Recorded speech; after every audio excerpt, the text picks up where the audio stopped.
Tonight, we journey into a story deeply rooted in Japanese tradition. Before we fall asleep, let's take a moment to listen to an old Japanese tale. Long ago, in the quiet countryside of Japan, stories were passed down by word of mouth.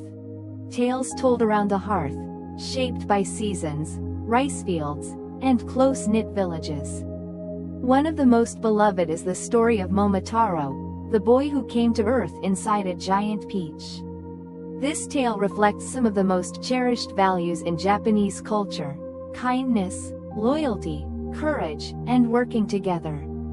It's also a reminder that even the smallest person can make a big difference, especially when they have good friends by their side.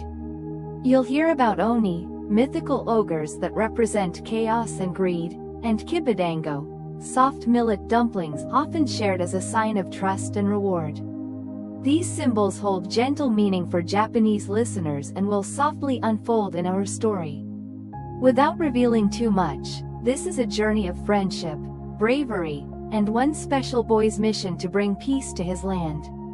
So now, let's close our eyes and drift gently into the world of Momotarō. Momotarō, the peach boy.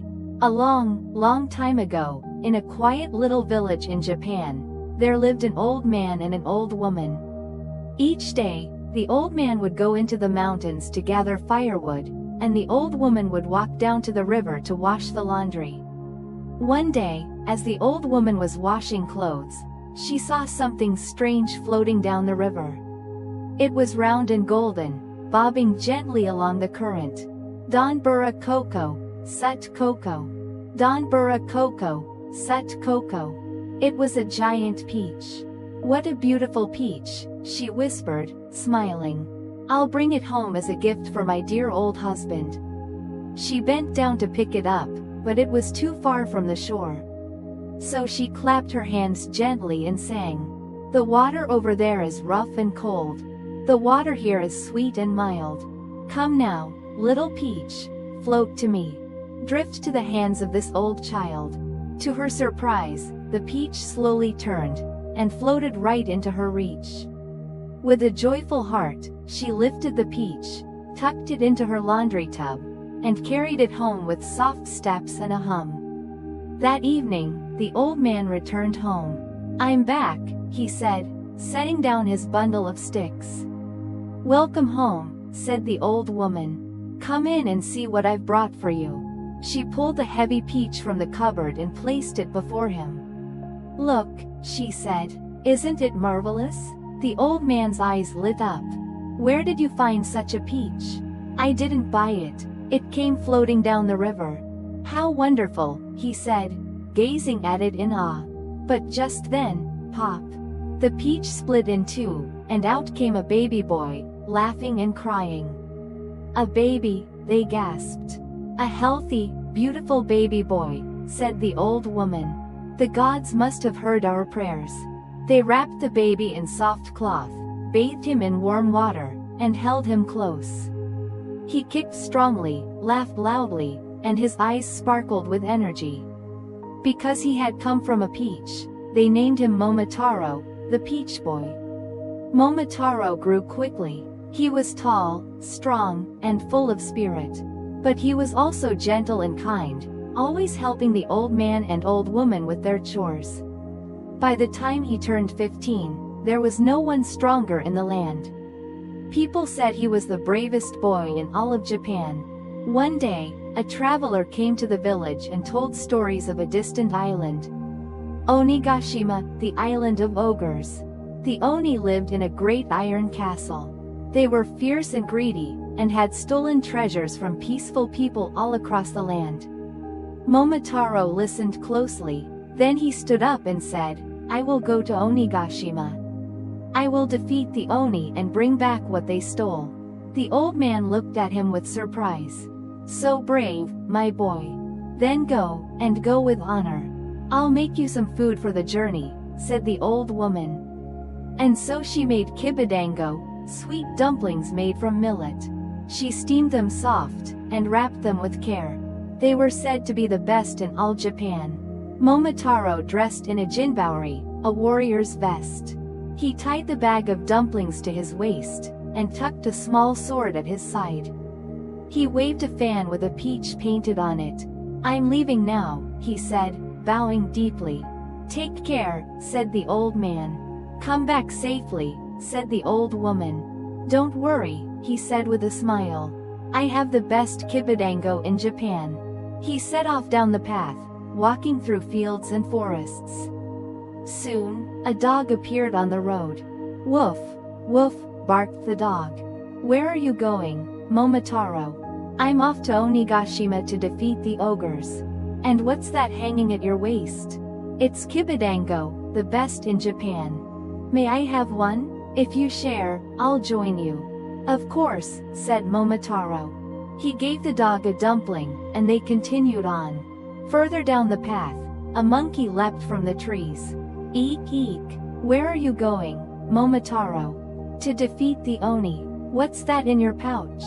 "Kibidango. Please give me one, and I'll come too." "Here you go," said Momotarō. The monkey joined them. A little later, a pheasant flew down from the sky.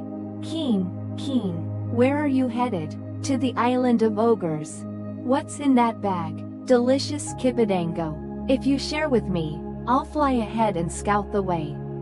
And so, the pheasant joined their journey. Now, Momotarō had 3 loyal companions: a dog, a monkey, and a pheasant. They reached the sea. There, a small boat waited. "I'll row," said the dog. "I'll steer," said the monkey. "I'll keep watch," said the pheasant. The sea was calm. The wind was soft. The boat sailed like an arrow through the blue waves. Soon, the pheasant called from above, "I see it. The island, Onigashima." In the distance stood a dark, rocky land, with a great iron castle and high stone walls. The boat reached the shore. Momotarō and his companions jumped onto the sand. The Oni guards saw them and shouted. They slammed the gates shut.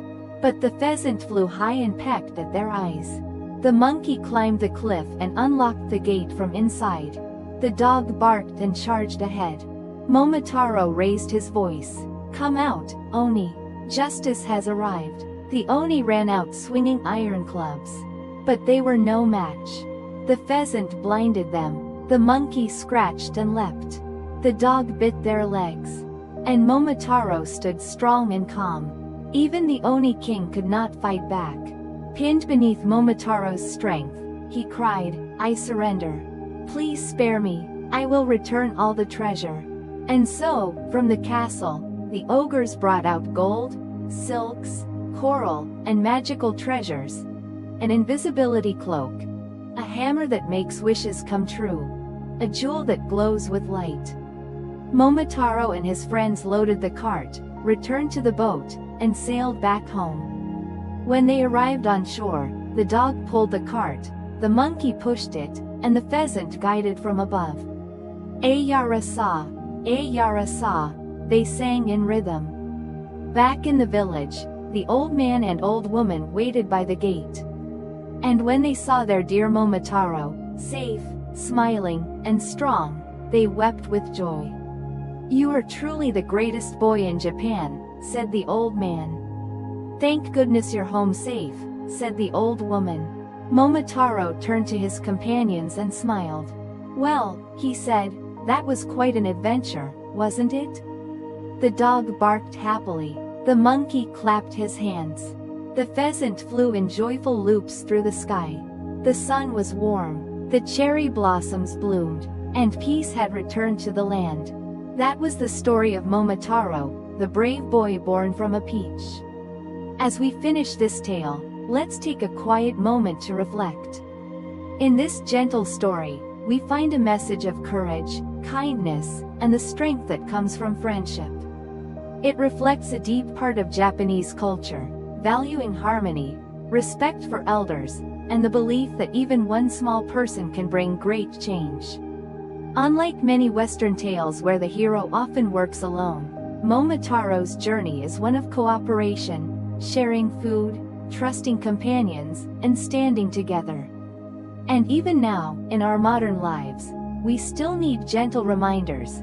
that generosity builds bonds, and teamwork carries us through the hardest trials. As we rest tonight, may this old story stay quietly in our hearts, and may our dreams be filled with kindness and calm.